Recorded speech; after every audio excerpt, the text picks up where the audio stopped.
With tables, we will also see a strong Italian influence. For example, the Trestle Table.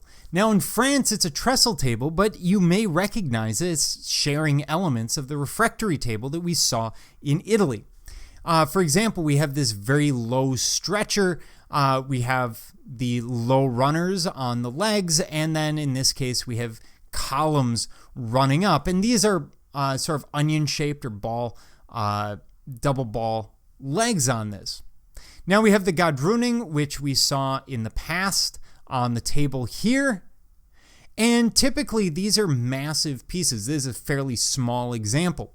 This central stretcher will often have some pattern carved into it.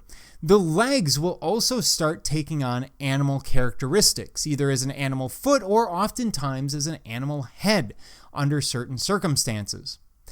Now, you will often see them veneered or otherwise finished in some unusual way. That's pretty common.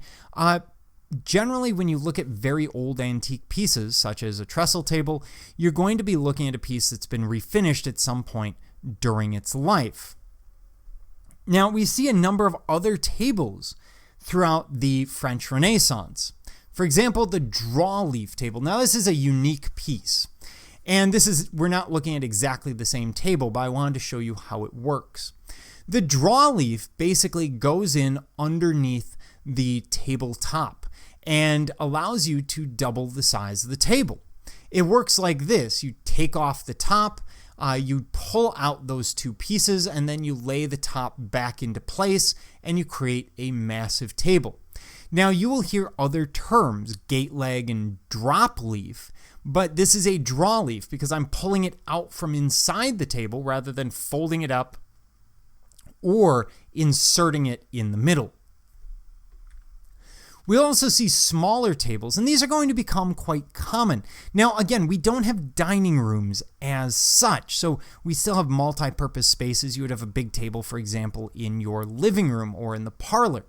But you need smaller tables for things like card games or a very interesting pastime that they developed during the French Renaissance, tea drinking.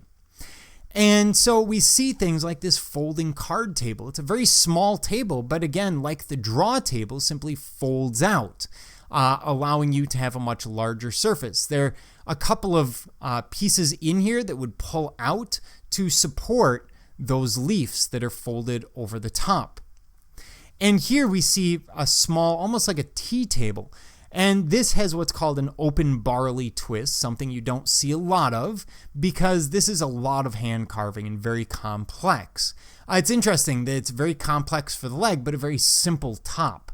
Then again, there's not much you can do with a tabletop. We see the same thing here with the spindle pattern and acanthus work around it. These tables were meant to be easily moved.